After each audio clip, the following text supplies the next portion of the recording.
I want to first say thank you all for joining. And I'm going to just read off. We're going to start from my screen. So Maria is first, and she is a photographer with over 9 years of experience, and she's always been passionate about capturing beautiful moments from my clients. However, it was not until I began specializing in boudoir that I truly found my calling. And I feel like all of us can say something similar, honestly. And then we have Velvet is an erotic photographer and certified sex coach based in Atlanta, Georgia, with over 15 years of experience in photography. She empowers individuals and couples through her work, blending photography with coaching to enhance confidence, sensuality, and self-love. And then we have, okay, here we go. Lysandra is an acclaimed boudoir photographer and educator based in Norfolk, Virginia. I always say that. I feel like that's how y'all stay over there, so I'm gonna keep it with that. Where she empowers you to let your freak flag fly. Every time I say that, I always get tongue tied. Like every time I say it. And you know what's I love it. interesting? I'm reading this book, and in the intro, that is what she puts at the bottom of the intro is let your fleet. And I was like, look at this. Look at this. Look, this is, I got to talk to you about her Sounds books. like Her books are read. Yeah. All but like her as an author, because that's what she does. Like she can't put a book on Kindle because she's afraid they might take it off because of what is inside the book. So I think you all they took mine off. They took mine off of Amazon. Yeah, so I think you would like her book then, because yeah, you had to buy it like that. But my first question, and I guess we'll go in order, and Maria, I'll say it to you first, is what is a myth that people have about using kink and boudoir that you want to dispel or that you think is harmful? Oh, I think it's so many. But I think one of the biggest ones is that it's porn. That I think one of the biggest myths with kink period is that it's just about, oh, you just want to beat somebody's ass or you want somebody to beat your ass. So I think those are the biggest myths. For porn, like I think when my brother first saw my work, he was like, oh, so like softcore smut, and I hit him. I did 5 minutes, but for me, I think that's the biggest one. Okay, and Velvet, what do you think it is that people have a myth about what it is in boudoir? I would say that she took the words out of my mouth for as far as the porn part. Listen, I was about to watch myself because I'm used to being on TikTok. So, and we have to watch our words. So I'm like, okay, I can actually say the words. But yeah, so definitely feeling like it's porn or it's inappropriate. Just a quick story. One of my relatives messaged me and was like, I support you, but if you're gonna keep shooting this porn, then I can no longer support you. And I said, okay, and I blocked her. So it's just like when I decided to step into this, I was like, okay, Velvet, if you're gonna move forward with this, it's no sticking the little pinky toe in. It's either all or nothing, and I've stood on that. But yeah, it's just people's perception of it being inappropriate, and just the taboo part of it in general. Miss Lysandra? Oh, can you hear me? Yes. And what can you remind me of the question again? Sorry. Yeah, no, it's okay because I got it. Yeah, I can. What do you think is a myth that people have about boudoir and kink that you want to dispel?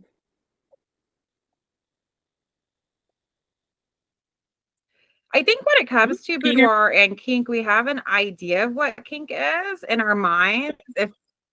Yeah, I can. Are you able to hear me? Okay, cool. I think a lot of times if we're someone who's newer to the kink world and we're not very educated on what it is, we might have an idea of it in our minds. And the imagery is not often very representative of what it actually is. And I think a lot of times we get fetish and kink confused or conflated. And I think it's knowing like how can we best represent our clients' individual desires in a way that is represented without just doing a blanket, everyone gets a riding crop, everyone gets a paddle and a ball gag. I think a lot of people will incorporate restraints and things like that into their sessions without actually taking the time to understand the individual client's relationship to it and knowing what their history is and what their background is. No, it's okay. I was going to say, I I love think there's a little delay. that, Sorry about that. especially about the individuality of each client. So within that, and this is off script because I love that you said that. What are the ways that you talk to your client if they're interested in doing kink within the boudoir space to give them that individuality? And this is a question for everybody. What are the ways that you try to get them to that point to say, okay, what is it that you actually want compared to what they think that you want them to do? So how do you navigate that space? And we'll start from Maria and then just go down again. Okay. So when someone checks that they want to use bondage props, I send them a questionnaire. And I'm usually asking them like, well, how do you want to be not betrayed, portrayed? Have you done kink before? Are there any traumas that I need to know about? And so just communicating, like I was telling, when I did a workshop the other day, I had a client who she switched one of her bonuses and she wanted to do it. So I didn't have all that information. So I was like, well, how are you feeling? Are you wanting to be submissive? Are you wanting to be dominant? And she was like, well, I don't know. Like, what does submissive look like? Like, if I have these cuffs, what does submissive look like? Well, it looks like, one, you're wearing them instead of, holding them or putting them on. So I think just starting off with communication is the best way. That's how I communicate. I ask questions. Velvet, how do you feel about that? And I put the question in the chat, by the way, too. Okay. Let me look. Because I lost it.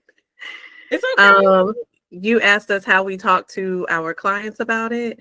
Yeah, so how do you navigate that space of allowing them to still be an individual, even though sometimes I know, even for me with my clients, they really want to know how I feel about them and what they're doing. And I really just want to know more about them. So how do you navigate that space?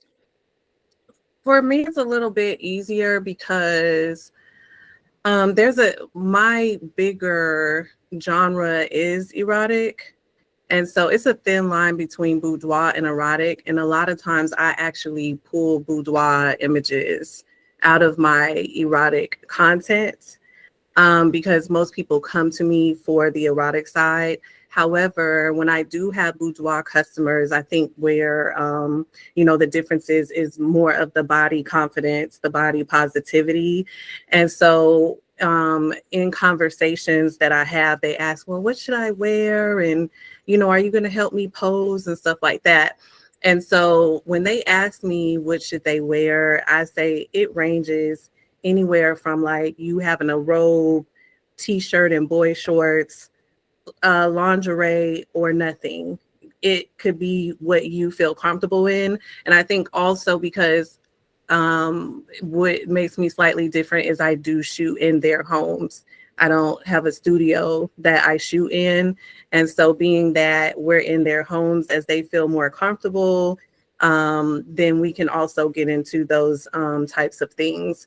I do ask them beforehand, again, in conversation, because they're like, oh yeah, I've looked at your erotic photography as well, even though they've contacted me for boudoir. And I'm like, oh yeah, what did you like about it? And so kind of ease that way. And well, is this something that you would like to, it doesn't have to be this way, but are you open to even something, just a blindfold or something like that? And we go from there. And then when I take the boudoir content out of the erotic content. Sometimes it's intentional where I'm like, okay, I need to get, more softer, mild, especially for social media. So sometimes it's intentional, but a lot of times it's not, because I think I shoot in a wide range in general with the purpose of being erotic, but there's always going to be something that's boudoir that I could pull out of it. I hope that makes sense. It does. It does. Xander, the floor is yours. So I think communication, like Maria said earlier, huge. I know prior to their session, we have different rooms in the studio. So if someone's wanting to use the kink room or wanting to use some of the like restraints or any kind of BDSM elements, they'll typically let me know in our questionnaire, or we'll discuss in the outfit planning and prep process. And I do have a yes, no, maybe list I like to use, and it goes over like, it's a variety, and it's really just like a choose your all. What is this? Like, gives a big range so that people can find themselves along the spectrum, just so that way, if it's something that they're like not sure of, it can be a maybe. It's not something we have to dive into, but at least it's providing that awareness that, hey, this is a possibility, and this is something that if you're interested in it, we can. I do like a little bit of a sexual personality inventory in our questionnaire too, like getting to know their history and their background when it comes to like their connection with their self, their connection with their sexuality, how comfortable they are with expressing it. When it comes to like power dynamics, I love to ask, especially when it comes to posing, like, talk to me about power dynamics. How do you like to see yourself? Do you like to see yourself a little bit more dominant, or do you find yourself being a little bit more submissive?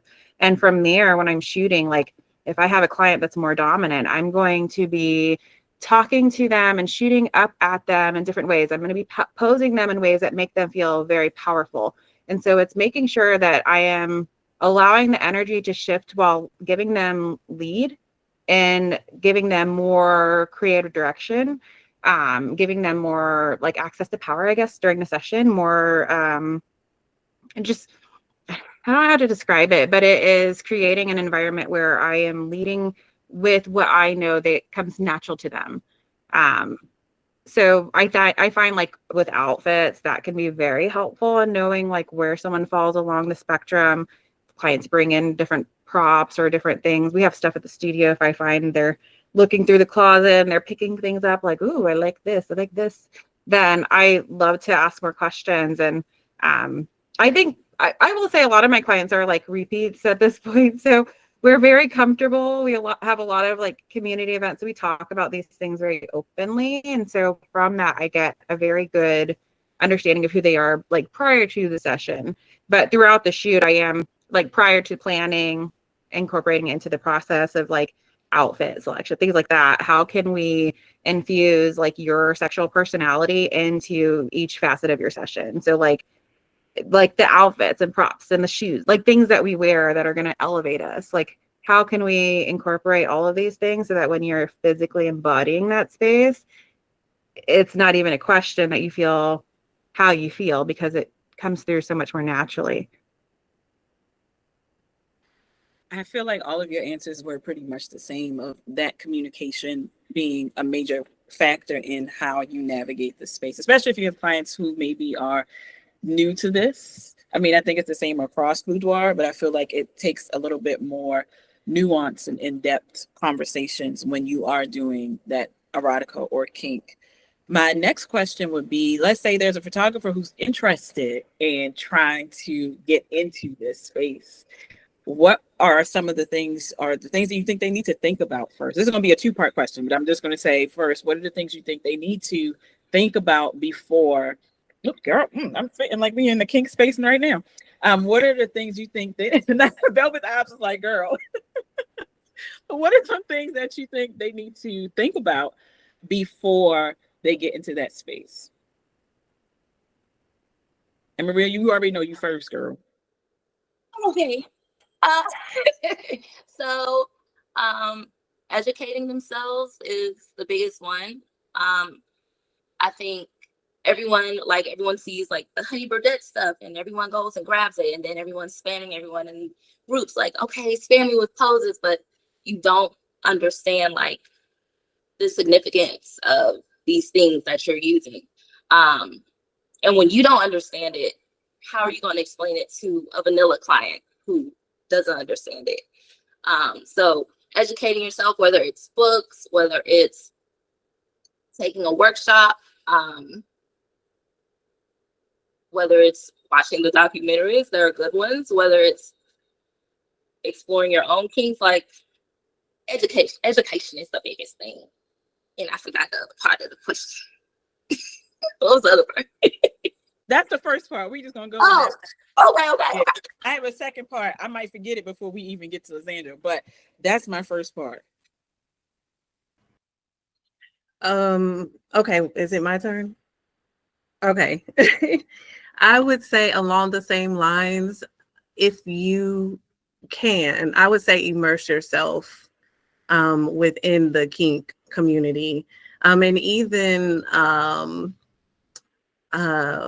what do they call it? Adjacent communities as well. So with being in the erotic space, I've ran into all different types of communities.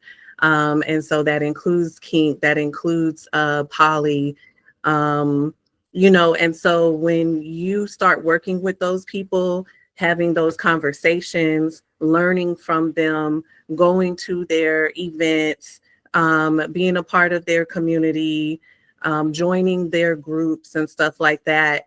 And that is just like, besides, the books and stuff, immersing yourself in it is like A1 to me. I learned so much just from being putting myself in those communities.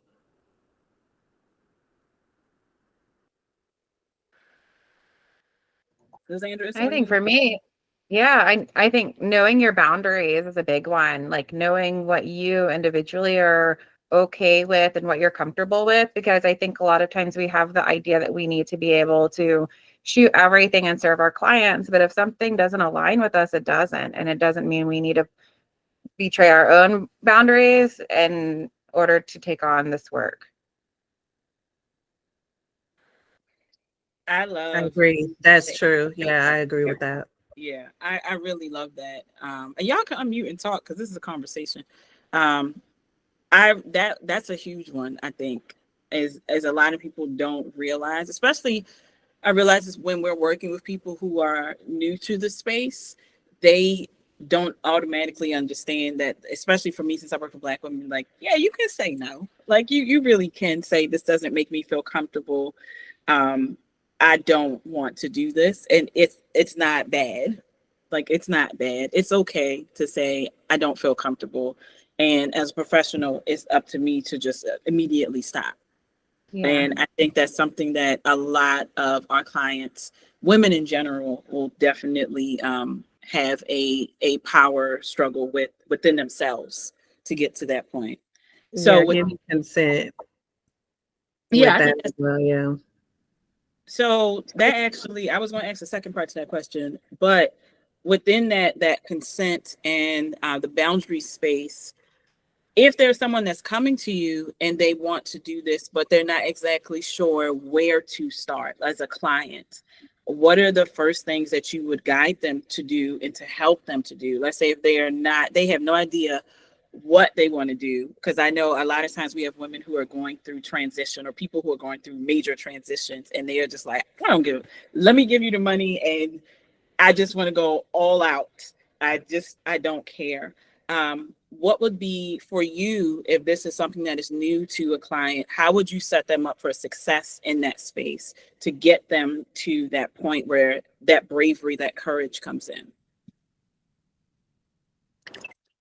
So again, I think it starts with that questionnaire that I send out because there are so many things listed. And usually if they have, it's always they'll read something that'll like turn it on, like peek it, and then they'll ask me. And then that kind of opens up the conversation. And then I guess usually I'm gonna be honest, usually that's it for me. Usually when they come in, we're sitting and we're talking and we're seeing how they feel that day. Like, okay, so you chose dominant, but is that what you still feel like right now? Like, do you want to try something else? Do you want to switch in between? Do you want to see like what feels the best for you? Do you want to be a little bratty tonight? Because I'm a brat, I can teach you how to do that. That's fine. But so that's that's pretty much it for me.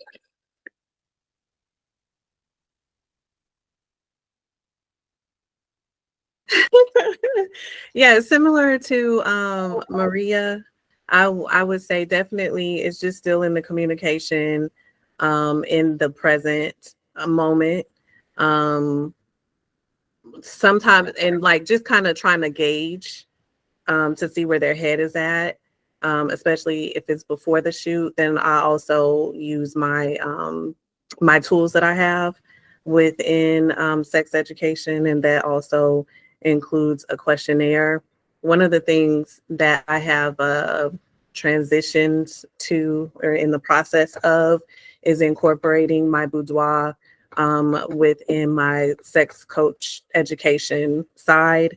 And with that, I am having workshops. So with that, you can, hey, let me recommend that you come to this workshop before you do the shoot, and different courses and stuff like that. And so I'm really excited about moving it in that way, because I didn't want to stop the photography, but my passion, I will say, shifted, but it didn't take away from the photography. So I'm like, this is what I'm going to do. I'm going to incorporate it. So that is what I'm currently doing.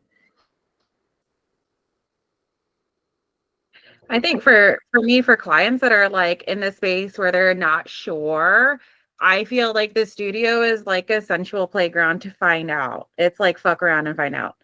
We have all of these fun things. Let's play.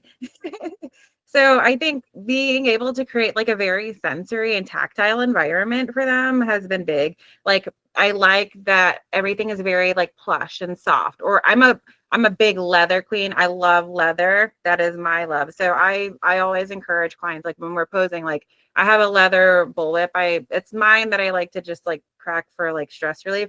But it's really for clients, like take it and run it along your hands or run it along your neck. How does the leather feel for you? Smell it. How does that feel? Like, does it invoke any feelings? Because for some people, it could be like, oh, like a primal. And for some, it's like, that does nothing for me. It's like, no worries. What about this? Some people might like the feelings of restraints and stuff like that. So I like to create like the ability for them to like really be like hands-on and tactile with things, so that they can like see, is this something that feels good for you? And like on the spanking bench, for example, like I had one client recently, like she's like, I'm not going to be on that because it puts me in a very vulnerable, prone position. I don't like that. That right there is a hard no for me. I'm like, that right there is huge. That tells me when it comes to posing, I'm not going to be putting you in positions that make you feel vulnerable. So like things like that, like it helps me a lot with like the furniture and the different areas, so that I can really gauge and show like, here are all my toys. What do you want to play with? With Lysandra, I'm not gonna lie, like when I see different clips of your studio, I'm like, oh, I would just love to just really go and see. I could see how that could be like a really dope, in-person playground for them to just be like, oh, and have their pick. Oh yeah. I'm opening up 2 new rooms right now, so I'm like so stoked. That's dope. That's dope. I also think, like, with observing in the space that I'm in as well, with having erotic art shows, and when we have different things like what Lysandra described, like when she said the spanking bench, like just when I'm walking around and looking at that and observing, to see what people are interested in and everything. So yeah. Because you all do workshops. I think that's the biggest reason why I actually wanted you to be present on this. Actually, I went to, what was it called, Lysandra? Where did we go to? Exotica. Because yes, we went to a Yeah. he invited me, and I took my ass straight to Dulles. But it was an amazing, like it was an amazing experience. But within that space, let me ask you this, because I know a lot of people say if you are a boudoir photographer, you need to have a boudoir session. Like you have to be able to say, I did this, and so I am able to be in the shoes of my clients. Do you think that it's important if a person is providing erotica or kink within their boudoir programming, or I can't think of the word right now.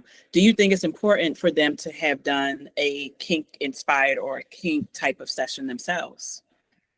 And this could be for anybody, because I know people may have varying degrees of yes or no, or maybe.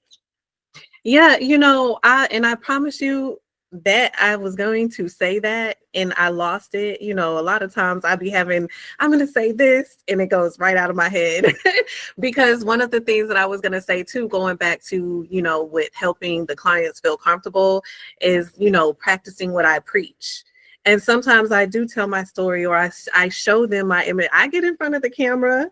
You do, so I do think that is important, because if we are telling them, be comfortable with yourself, be confident, embrace this, embrace that, I think that is important that we do. Now, with saying that, it doesn't mean that you got to go all in and you got to go to the, highest level. It could be, just at the very beginning level, but you've done it. You've done something, and then you can work your way up if you want to. So that's pretty much my answer.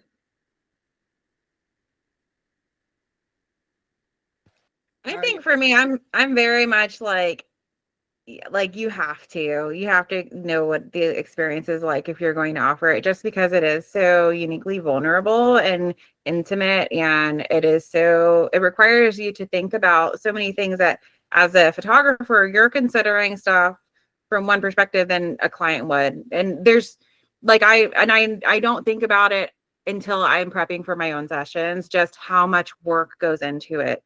And add into that, I've done this. This is my job. For a client, they've never done it before. They don't know what to expect. None of this is like known to them. So they have so many nerves just from the unknown. And then the fact that they're doing something so vulnerable and so intimate. And then to know you have someone who's been through the experience, they can walk through, they felt the feelings, they can guide you and speak on how it feels. I think that is huge. And also being like kink aware. I don't think everyone has to be like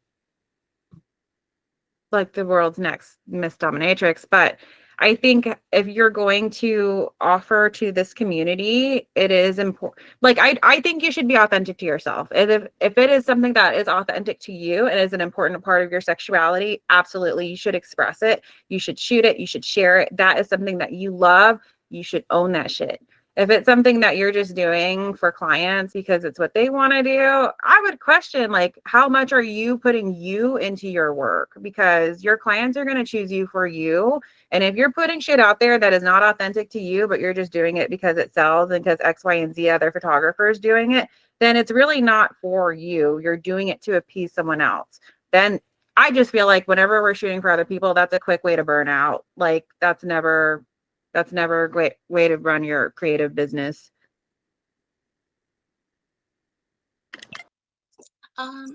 Yeah, I mean, they pretty much said it, but yeah, I think you should incorporate it a little bit into your own shoot.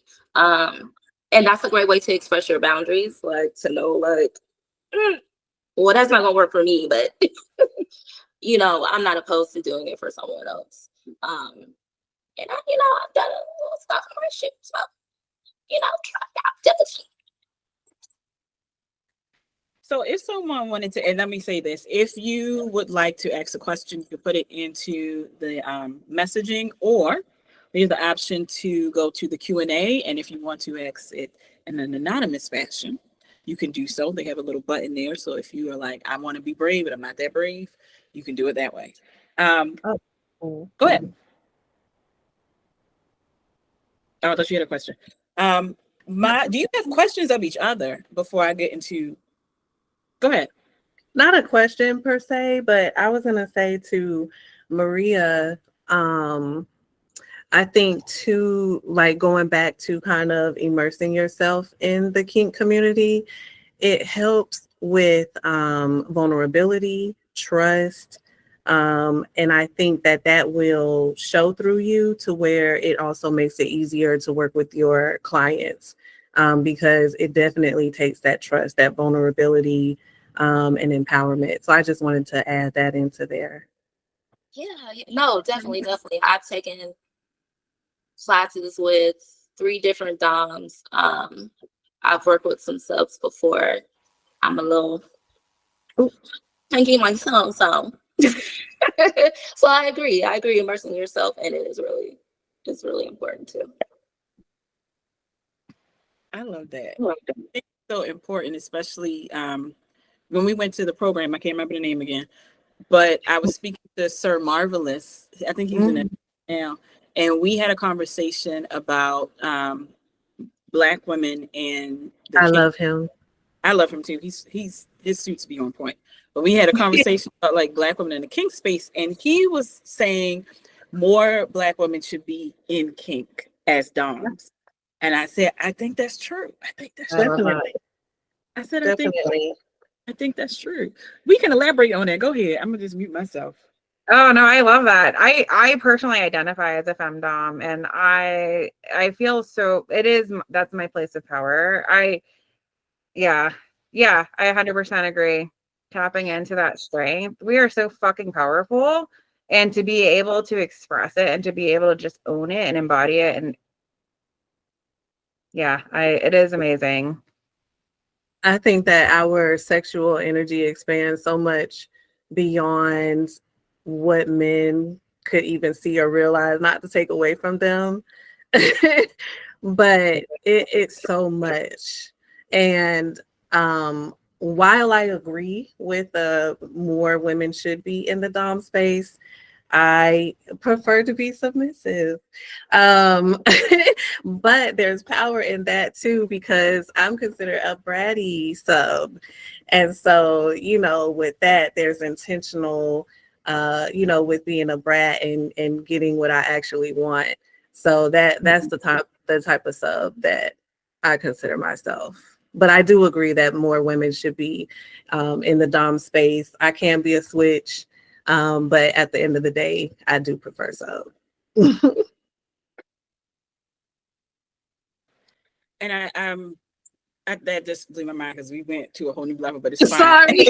You know what was funny though? What was funny is watching you all speak about this, and just watching your face, even though we're on, the screens and whatever, so you don't get the full picture of what it is. You could see how you came alive when you spoke about it, and how it's not just something that you do. Like this is a part of how you work your life. And I think that's something that as we are talking, that you're trying to get through. Like Sandra, you said, you can't just come up on this and be like, oh, I'm going to do it because my clients want it. I need to be actively engaged in the space to provide this service. And I love that. I think that's something that a lot of people don't realize. They get, like you said, the spreader bar, and they're like, yeah, we just spread your cheeks. Open your leg. Go ahead. Exactly. Like go ahead. Because and it's funny because you always see around a certain time everyone is selling the products that they bought. We're done. Yeah, I'm like, I'm done with this kink stuff. I don't know how to do this. So let's say it's just starting out. If they're just starting out, like they're getting into the community and they're just starting out, what are some things that you think that are important for them to buy? Let's just say in general, if they're just trying to get started as a photographer. Not Rhea face like, girl, she going through her list of stuff she bought that she got. What are some things that you feel? Go ahead. I think like blindfolds or like silk ties, those could be a really great starter kit for like BDSM light, because that's something that like we can take a guy's necktie and do like a little cute restraint, or even a ribbon, like a nice ribbon. So it doesn't have to be crazy, and also it's easily undone and things like that. So that could be like a blindfold that it's very light, like a riding crop, I feel like is a good intro. Or like a riding crop or flogger. Those are things that you can play with in the studio that are a little sensory. And then also, like, if someone who's never had experience with it, maybe they might see it and be intrigued by it. Beginner starter kit. I probably wouldn't put a ball gag in the beginner kit. That's more like advanced level. Right. I definitely was gonna say blindfold too. It's so funny. To add to that, I would say anything that incorporates your senses and also sensory deprivation. And so that includes the blindfolds, that includes the restraints and stuff like that. So just on the lighter sense. Yeah. I don't say I bought a lot of stuff when I first. I'm not gonna lie. But I think starting out something simple like the cuffs. I did get the blindfold. And I used to like to get just like ribbon because you can tie and do things with ribbon and it's not so like constricting. So. I ain't gonna hold you, and then Kat, I'm gonna let you give your 2 cents, even though I know you're gonna try to. It don't have to be perfect. Yeah. One of my good girlfriends who is in Cali, she does a lot of work in the space, in the kink space, tantra. She has all the designations, and she gave me a box of just shit. I got a FedEx box, and I was like, okay, all right. And so I've been like, you guys are giving me, I think, the ammunition that I need to start incorporating some of those things into. So I think I wouldn't do it on a client first. I would find somebody and be like, okay, I want to first try these things and see if they work. But you guys are like putting it in my face that I need to actually use the things that, because it's a lot of stuff. Even like a cute like lace mask for selfies for you. You don't even have to wear it, but it's not like it's not hiding anything, but it's the feeling and the sensation of like the blindfold on you. That could be a cool like little intro into it for you. That's where Sandra keeps taking, because she keeps taking everything that I'm gonna say, because not necessarily the blindfold, but even going back to your clients, like she mentioned with the men's tie, and she just mentioned the lace blindfold, because I was gonna say, even texture. So when they're asking you what to wear, you can be more specific. Instead of just saying a robe, then you can say, a lace robe, or something sheer, because like she said, you don't have to put it on. You bring a sheer scarf and they can use it to where it's going to touch on their skin, and then they'll feel it and get into it. That was good. I appreciate it. Go ahead, Kat, and don't listen, because I'm gonna call you out. I already know. Hey y'all, I'm Kat. I have Boudoir by Tony. I'm a terrible marketing person, so that's a whole nother thing. But the website is finally live. But anyway, so my issue has been, I've been doing photography probably, I don't know, maybe 12 years or so. Boudoir, maybe 2 years, something like that. And I have this crazy internal battle. I've talked to Alicia about this, but so the kink world, all those things, that's totally my lane. That's me, 100%. 1000%, that's me. But I am very, if you know me in person, I'm an open book. I don't hold back. I'm nudity, all the things. I love all that. But then there's another when it comes online. So She's breaking up a little bit. Oh, is it just me? Track practice. It might be me. Practice. Okay. Let me see. Yeah. My card thing is over here. Am I still out? Better, worse? It's getting a little bit. Let me see. Okay. So my issue is always tying stuff together. Like just being myself online as a whole, it don't happen. But people, without me saying anything, people who know me, everybody comes to me for all the dirty things. Like, I do that stuff, but it's no way, if you didn't know, like if you're a stranger, you wouldn't necessarily know that. You might see me at a party, but you wouldn't know that, So I don't know how to do that, but that's where I want to be. I think opening Oh, go ahead. maybe opening things up for like one thing we didn't really have a local community here. I found that we really had to create it. So hosting like little meet and greets, and at first, like when I was doing it, I couldn't have people in my studio because it was too small. So I would do it at like the restaurant across the street from my studio, the Italian spot. And we would just do like it's our Let's Talk About Sex monthly meet and greet. And each month it would be a different topic. And I would post a topic and put it out there and people could come. But creating that space so people could like join if they wanted to, and knowing like, hey, we are offering that conversation to where if you want to learn more, you can come here and learn about it. It helped them get to know me personally and then get to build the community. And that right there was such a huge driver for the studio. But Okay, hosting like a paint night, you could do a paint night where you're like an after dark paint night. Yeah. Something like that. Like, Okay. I would say for me, even besides photography in general, and besides photography in general, I always say, because I'm more of an introverted person, but business kind of forced me to be an extrovert. And so people always be like, you're such a people person. I'm like, no, I'm not. Like, but because I know, like, it's hard to explain to where it makes sense. But even I can give an example. So I was out and I was at a mixology class. I'm planning this event coming up. It's an aphrodisiac event, right? And so the couple that was across from us, when they were talking, I forgot what was said, but I asked them because they're new to the Atlanta area. So I'm like, what kind of things do you like and where have you been? Where do you look for your talking to them?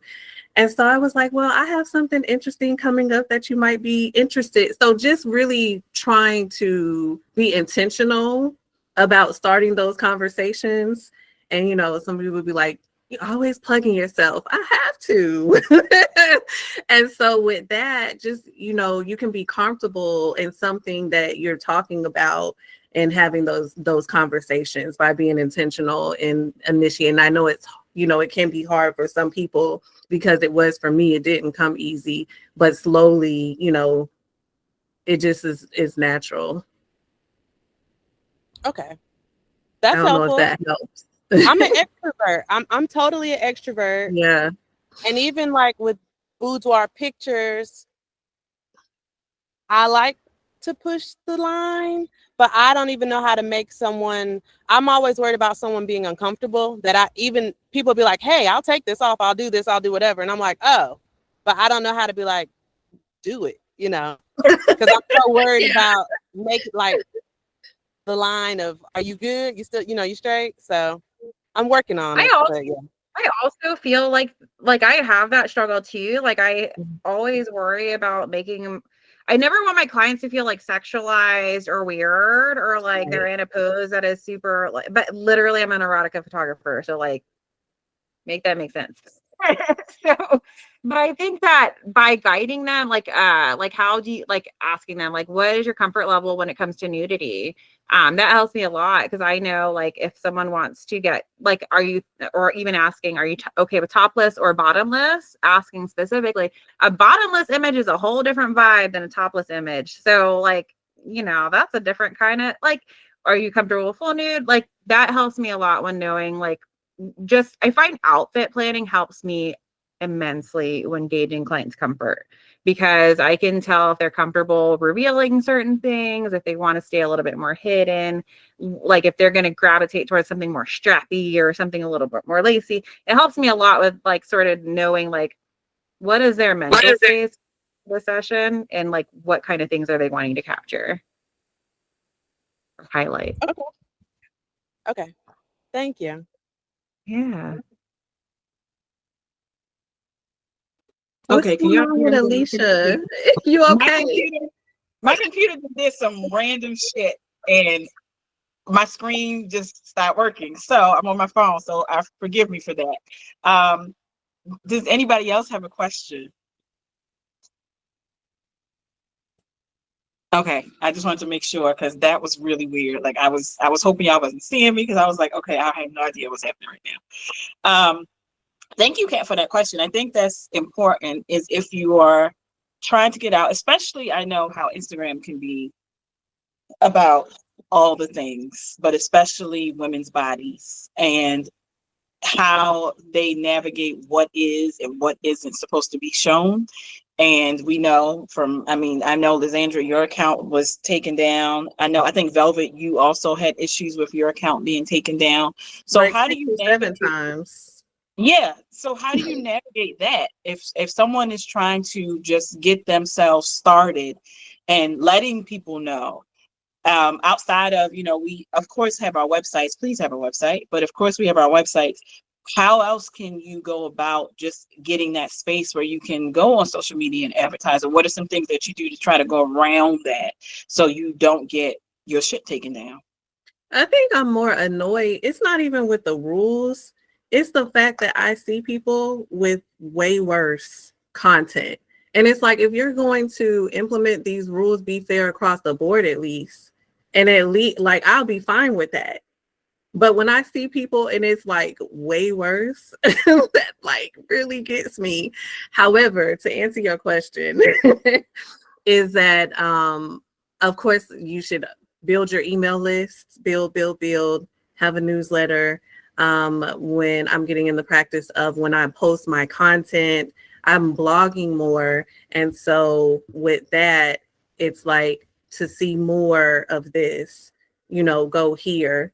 My links, my link includes multiple links on Instagram. So it's not just to my website, but there is a link to my website. There is a link to my gallery. There is a link to whatever else that I have. So they can just go crazy and explore different things. My erotic photography is I put everything together. But I do still have a separate erotic photography site. So I even have that site, and then people can see, which one? Do I want to be more on the mild side, or do I want to take it all the way? So even thinking about that sort of things, like incorporating kink into boudoir, but then even making something separate to show like how far you can go may help too.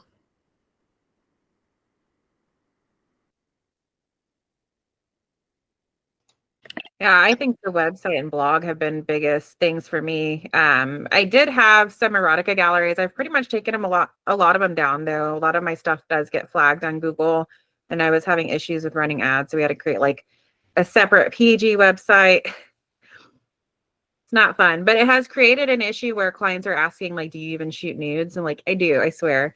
So that has been one of the issues I've run into with having to like censor my work for social media. But we have our Patreon account, which we share like uncensored work on. And then I have the blog, which that is, I used to share full session features on there. Now I'm only sharing like small glimpses because I'm trying to get everyone over to the Patreon just to try and monetize more. But like I'm doing all this work. I want to get fucking paid for it. So any clients, we have like Patreon specific sessions that we'll do for the Patreon calls. And then we have clients that they allow us to share their images. We'll share them on there as well. For me, for advertising, I just try to use the tamest thing I can find. Facebook is finally started being nice to me again. Google, not so much. But usually that's what I do. I just try to find the tamest thing to do my advertising so I don't take it down. So what happens with Google? Because I'm just interested. Like, how do you feel it restricts you? Is it just for the ads itself, or is it something else? Yeah. So Google used to be my friend, and I don't know if it's the administration. I don't know what's happening, but I don't even have my Google a lot. Yeah, I don't even have my Google ads on right now, and I still get messages saying I'm in violation, and Really? and I don't even have them on. I tried everything. I tried taking all the nudes off. I tried taking anything kink Wait, what related state off. are you in? What I'm in state are you? Georgia. Huh? Okay, I'm in Georgia too. Lysandra, are you having that same problem? I'm just curious. So we have state restrictions on porn, like Pornhub is restricted in our state. Yeah.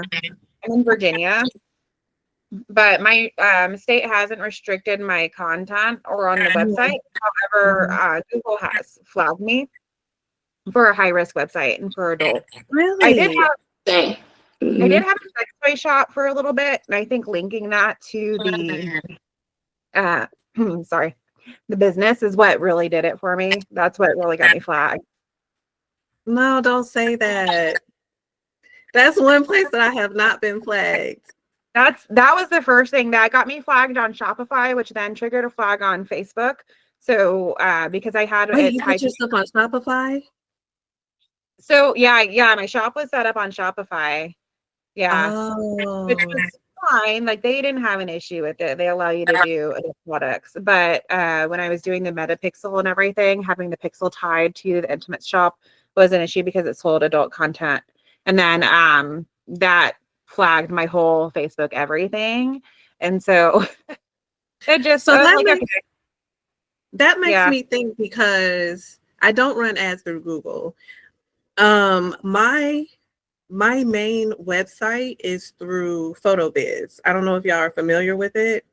yeah. And so I was scared that they were going to like kick me. I've been with them forever, I think since like 2010. And I was nervous that like when I started posting more of my, you know, nude erotic work or what have you, that they were going to kick me out. But I have my stories on there, my blog. I send all kind of stuff. I do everything. I sell my newsletter, all of that stuff. And so maybe that's something to do with it. And then also my erotic website is through a friend. He hosts it. I don't know how he's one of those computer geniuses or whatever. So I don't know how he has that set up, but maybe I can talk to him and try to see if I can help y'all and figure it out. I'd be very curious, like Yeah. what are they finding on the pages that is triggering a flag? Yeah. Now I say that, but I don't want tomorrow I'm gonna be flat. But so far, Always changing too with a lot of the rules. Like things are Google I get all the emails. I see all the emails and I'm like, oh my gosh, like every time I look up, it's something. It's like everyone is. But so far, like I even called them. I called them for something and they were like, oh, okay. You know, with PhotoBiz, and then looking at my site, I'm like, I'm scared to call them for support. Because I don't want them to kick me off. Because when I have printed, because I'm big on prints, like I've had different companies that won't print my work. Yeah. So I'd be so scared of that. There's some labs that won't. Yeah. Mm-hmm. But yeah, I'll definitely ask and look into it and see if maybe he can help with that. Will you say prints so people know? Floricolor. Floricolor. Okay. Does the Boudoir album? I have to ask them if they print. I know they have a female. Yeah, they do. Okay. Will they print like nudes and stuff? Yeah. Okay. Yeah, they definitely do. I And know. dream books. Yeah. Now for my canvas, I go through, is it Elephant something? I can't think of the name. I think it's Elephant something when I do my canvas, but regular prints, I haven't done regular prints in so long. Because one of them messed me up. I had an erotic show that I was printing out stuff and I put in the order, they accepted it, and then they called me like last minute and canceled. I had to run to FedEx to have them print my stuff, which wasn't ideal, but it was just like, it was so last minute. It's so much red tape surrounding our industry. I hate it. Even for boudoir, just, you know, there's so much red tape. I'm putting it in the chat. Thank you. I just put Dream Books. I'm on my iPad now, so it's a little bit hard for me to type. But so those are the locations, the companies that we say that you can print are Floyd Color, the Boudoir album, and Dream Books Pro. And they're also in the chat, so you can see them there. Is there anything else? Or whoop, we got a question. Hold on. You got it right on time. I have a question about resources. Like, how do you find good ones? And then how do you all personally know when you're ready to start offering these kind of sessions?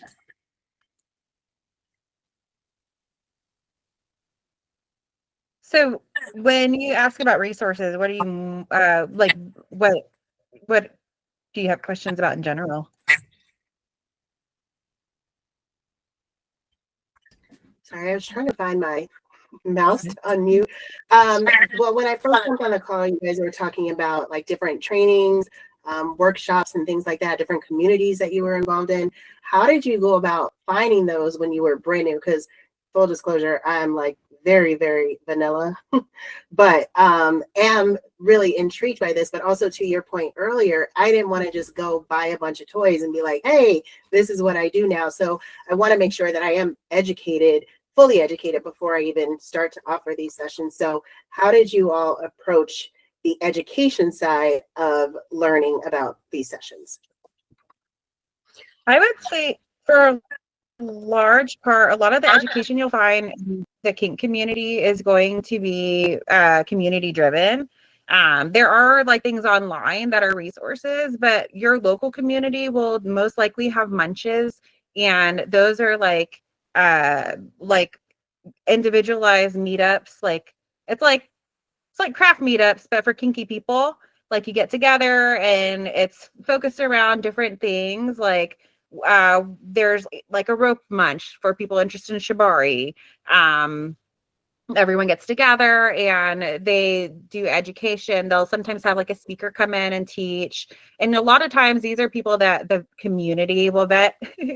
And I find FetLife is a really great website to find like community events. It's sort of like a Facebook, but for like sex. And so they have groups and they have like local, you can go on there and under like the explore area, you can put your location. You can put like groups, look for local groups in your area. And I would say, let me find, hold on. I'm going to drop some links. I was looking for some on my phone too, but I was like, I really don't know anybody's name. I know part of their name, but I'll drop some into the chat as well. I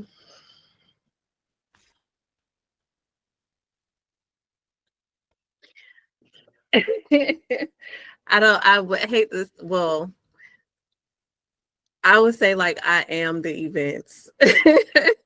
So I create the space and I hold the events and I partner with someone else that also holds the events. Like Lysandra mentioned, Sir Marvelous. He's been at our events. And he has done the BDSM performances. I'm not gonna lie, when I saw him for the first time, I was like, whoa.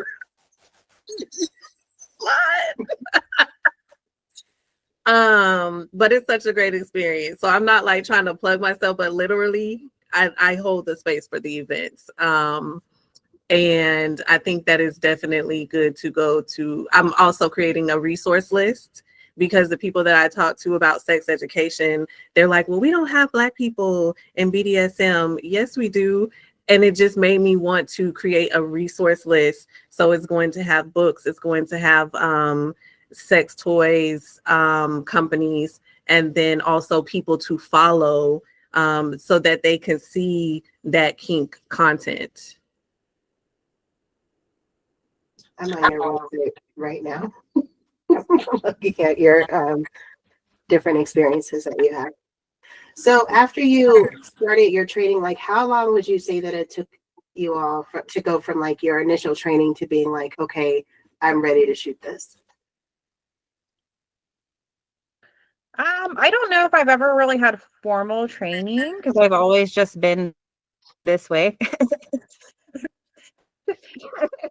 Unfortunately for my mother.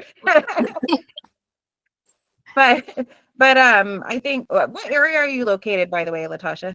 I'm in Vegas. Oh, okay. Mm. Wow. I Okay, know, let me right? get you. You're in the perfect place for like meetups, events, workshops. You got everything there. Oh my God. I'm so jealous. Right? Yeah, I know Okay, there's so like a community, but I'm just like, without me like even knowing anybody that is in that community or is even interested, at least openly, it's like knowing where to go and like feeling safe enough and confident to go and explore these things. I'm just like, I don't really know where to start. Will you travel Okay. to Cali too? Yeah. Yeah, because there's also a lot in Cali. I will say there are a lot of sex clubs in Vegas, which could be a really great place to get a start. There also are dungeons in Vegas, which a dungeon typically will have a lot of education itself because they'll typically host workshops, they'll have newcomer nights, they'll have like consent guidelines.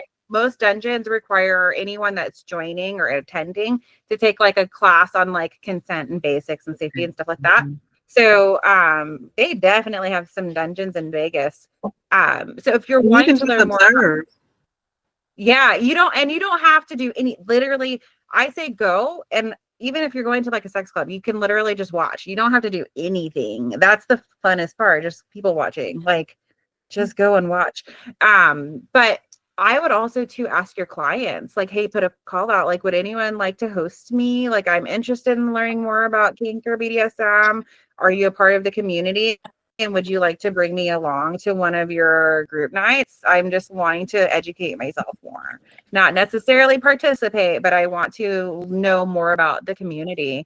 I think that could be cool because then it's a client who's like, oh, let me show you, girl, because I think would be the best way because it's someone you trust, you've built a relationship with, you work with before, and they can guide you and that right there is such a bonding experience.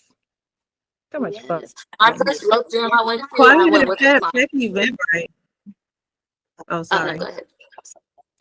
No, I was just saying Quiet as Kept check Eventbrite too, because people do post their events on there. Okay. Yeah, Meetup is good too. I went to my first party, lifestyle party with Meetup. And then like Lizandra was saying, like a client, I went to my first rope jam with a client. Like we were both interested. We're like, she was like, she wanted to be tied. I want to learn how to tie. So wait. Another thing too, once y'all start to immerse yourself, people will start reaching out to you too. Because I had a lot of people that reach out to me and they find me. I want to do that. They want to host events with you or collaborate. Oh yeah. Do you all do anything different in terms of like insurance if you're offering like rope sessions and things like that? I don't. Yeah, so we have umbrella insurance and we have liability insurance. So when it comes to, and then our Shibari practitioner she's required to have liability insurance as well. So when we work with the rigger, that is something I do require them to have on file. I'm gonna have to get in touch with you about that. What did you say, Maria? I was just saying I have liability insurance, and then on my bondage questionnaire, I have a separate disclaimer. So yeah, there's like a waiver to like you agree you're participating for the swing too. Like people be jumping on the shit. Like come on, what are you doing? I probably need to expand mine. Just to cover any accidents. High heels, high heels and how do you all like differentiate between like central community and then full blown like I don't know all of the terms, but like do you make any differences between like a kink session and then like full on fetish photography, like, or is that just based on like your own boundaries? Like how do you all differentiate between the different types of sessions, if that makes sense? Yeah, so I would say for fetish photography, that would be more focused along an individual action or item. So that would be like, what is their fetish and how are we going to be focusing on their like enjoyment of that? With kink, that I feel like kink is more of a encompassing mental, physical space. So that could be like power dynamics. It could also be like actions that take place, like impact play or like rope play, things like that. Oh my God, I'm sorry, my mind just blanked. I can't remember what you asked me. No, that's okay. Question? No, I think I got it. It was more like the Oh, how do like you the differentiate between the different types? Like yes, sensual and yeah, and I kink think with and like then yeah, and like with sensual, that's more like sensory play. That would be more I think that's incorporating like the experience aspect, but it doesn't like you can incorporate sensory anything with a boudoir session. Like it doesn't have to necessarily just be kink focused. I love when sessions I'm like I want all 5 sessions engaged. Like I want them to like feel good mentally, physically, all that. Like smell good, get some good mhm. drinks, whatever, like so I think that you can incorporate each one in different ways, but it's really your intention with it and what your client's driving, like what is their end goal. So like what is their desire for the session? What do they want to feel from it? Like when they look back at their images, do they want to remember the experience of it? Do they want to focus on a specific like I have one client who had this rubber suit. He loved rubber suit. And like rubber and latex was a huge thing. So that would I would say was more of a fetish session because it was highly fixated on the rubber aspect and like um the heat, the constriction, the slickness, the look of it, all of it. So that was every aspect of that leather and rubber he wanted like focused on. So it's more focused, I guess. And so I guess the intention of the client helped drive it. Thank you. I think those are all my questions. I hope that helps. It definitely helps. Thank you. Thank you for asking. First thing I want to say, because it's about to be like 15 minutes from 8:30, I want to ask if there are any more questions that anybody wants to ask, because I want to make sure that like it's 8:30 here. So I know people got things to do. To wrap up, is there anything that each of you want to say to people who are maybe, let me not even put a caveat on it. Is there anything that you want to say in closing? And we can start with Rhea. Oh, it's doing that to me.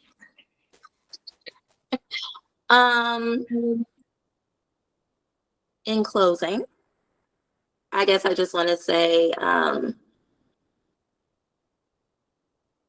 I still do think, yes, immersing yourself in it is key, and also education. And don't be afraid to like reach out to certain people. I reached out to DOMs or people that I just kind of wanted to learn from, and the community is very welcoming. It is.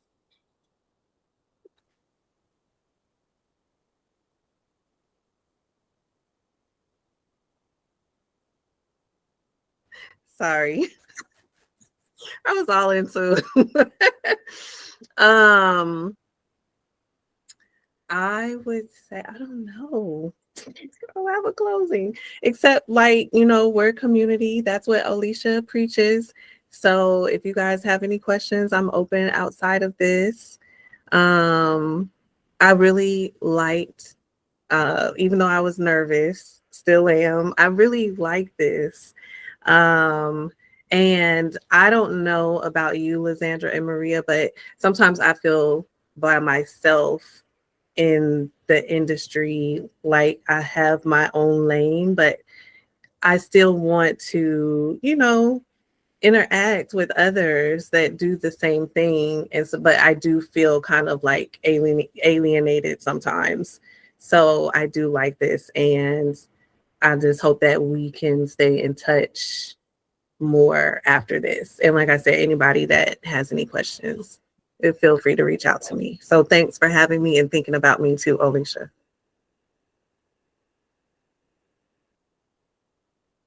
Yeah.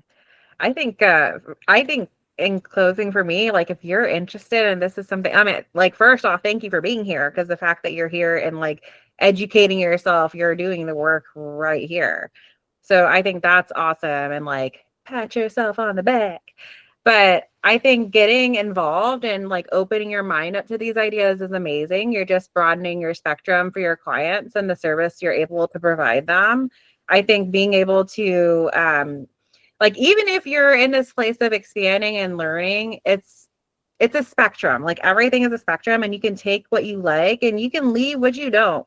And the coolest thing about it is being able to be around a community that is going to be very open, because I find in the kink spaces, the people are often extremely loving, extremely open, and so excited to share their thing with you. They're like, oh my God, let me tell you about this thing I love so much. I love it so much. It's like my favorite thing, and they will share it with you. And it's just a really cool way to just broaden your horizons and your understanding of like the different things in life that people get excited about. And so it's super fun. I love it. It's always it's never a dull moment. It's always a fun day. I appreciate you all. And I appreciate everyone that has come in to ask questions.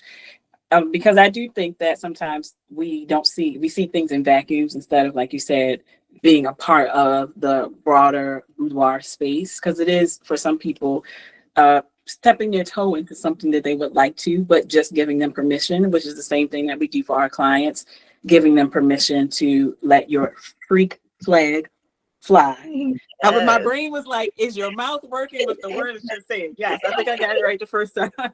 I was trying. I was like, go ahead, sound it out, baby. But I think that's important, especially like we said, for us being Black women, and some of us are just women of color, and we need to be able to show up like this in all aspects of what that looks like for us. So I am so appreciative that each of you said yes to sharing your knowledge, because I think it's so important.